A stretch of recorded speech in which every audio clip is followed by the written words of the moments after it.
that easy to get like 20 kills on. And this poor Volksgrenadier is about to get executed. Oh! You can see he put up the Panzerfaust there when he's just about to fire it before he got taken down. And here comes the Crocodile from Shab. Is he gonna be able to put some hurt on the Knight's Cross? I don't think so, because Mr. Lin's Panther is at the save there. And that, I believe, is the second Panther from Mr. Lin. And the first one must have gotten destroyed.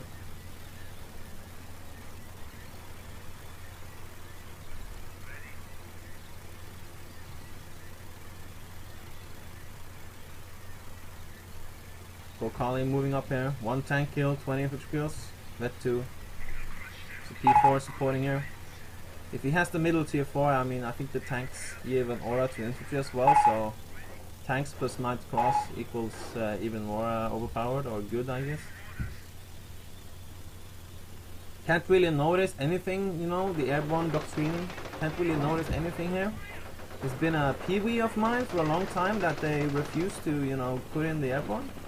And you know, these guys that sit in their little rooms and in the secret ass cave and do little stuff, you know. By now they should have been able to code in the RGDs of the airborne doctrine. I know stuff is delayed because EiRR mod doesn't get enough cash from tank, but RGDs, you know, Leophone, he's a great RGD coder, has gotten a lot of shit done for this mod, and it's just sad that he is not allowed or is not told to just put in airborne doctrine, because I feel infantry doctrine these days, I'm more about the rifleman, which is perfectly fine to me. But airborne doctrine should definitely be more elite infantry focused. So I hope that really raid assault, which is based around temporarily being overpowered and then not being as good for the rest of the deployment, comes in. I also thought it would be cool if they could drop airborne cloaked, so you know, as the guys came dropping down, you know, like they dropped down, it would be cloaked, so you wouldn't see them on the minimap or on the before they like cloak for a couple of seconds.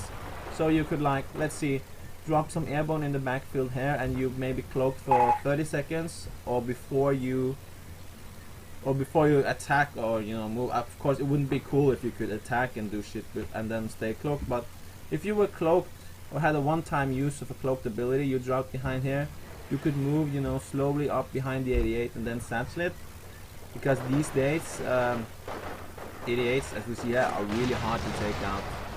Getting infantry up behind the cover shield is one way to do it, but you know, allied infantry, if Axis knows that allied infantry wants to get from place A to place B, I mean, it's the simplest thing in the book to make a real meat grinder and just kill all the allied infantry that wants to get from A to B. You see, they're trying to take, oh shit, man. That Panther just took a whole lot of beating from those asymmetric warfare. And you know, when asymmetric warfare is used against something from behind, yes, it's very good. It's probably worth it. We see Hicks here complaining about gimmicks, but he is really only facing 3 airborne players. And you know, asymmetric assault, not that good. That Mr. Lin's Panther, yes. Not a lot of kills on it. Got 2 MGs protecting it, but no mortar. Got a pack behind it. Pretty standard stuff. Oh. M10s and blobs of infantry. You know, this is airborne, man. This is airborne. Good grenade there, but it missed.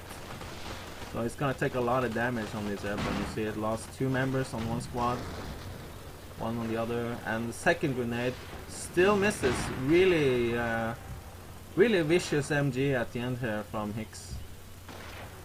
Hicks is mad. Let's see what Hicks calls out when he's mad. So he's mad. He calls out 2 MP40s. Okay, then we know that. Gonna abuse that the next time it hits. You just make him mad and then just call out something that counters MP40.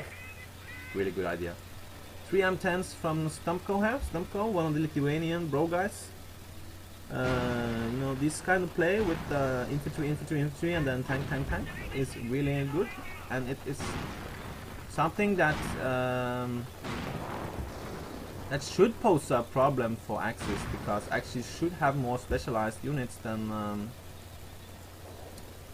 Allies. But you know, so a discussion been going on lately, and really, as the play like this, it should not be a problem to counter. You know. You got one MG, you got some flamers, some Goliaths, a good place to assault, you know, it's not a problem. The strategy itself is not overpowered. Gorkali sends in his grenades front at the MG, Gorkali style, and then he throws all his grenades at the same target. And he misses. How can he miss one MG with, how can he not? Oh god, Gorkali. And one good grenade here, takes out 2 guys at least. Puts a lot of hurt on them. See, this is why I don't like Gorkali always.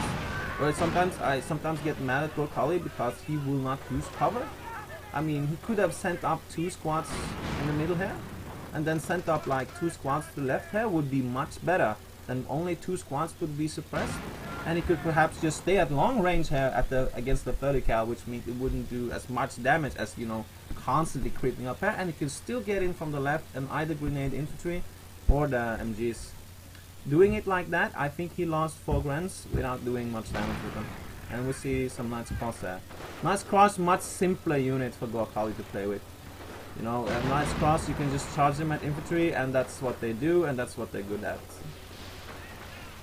I mean, the only complication with an expensive with Knights Cross is tank crushing, because a regular M4 Sherman gun will usually miss the Knights Cross for some reason. I believe that the tier 4 gives them less received accuracy, but I could be wrong. There's also the fact that even a direct hit will not kill them all the time. M10s, one of my favorite units. They seem to be able to... Oh shit! Just as I said it was my favorite unit, 2 of them got killed by the COH engine.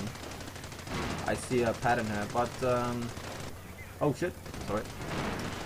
Mr. Lin's Panther comes in, mobs up, one M10 down, the other is immobilized, and does not get a shot off before it dies. So as you can see on the map, the game looks pretty decided in favor of the Axis right now.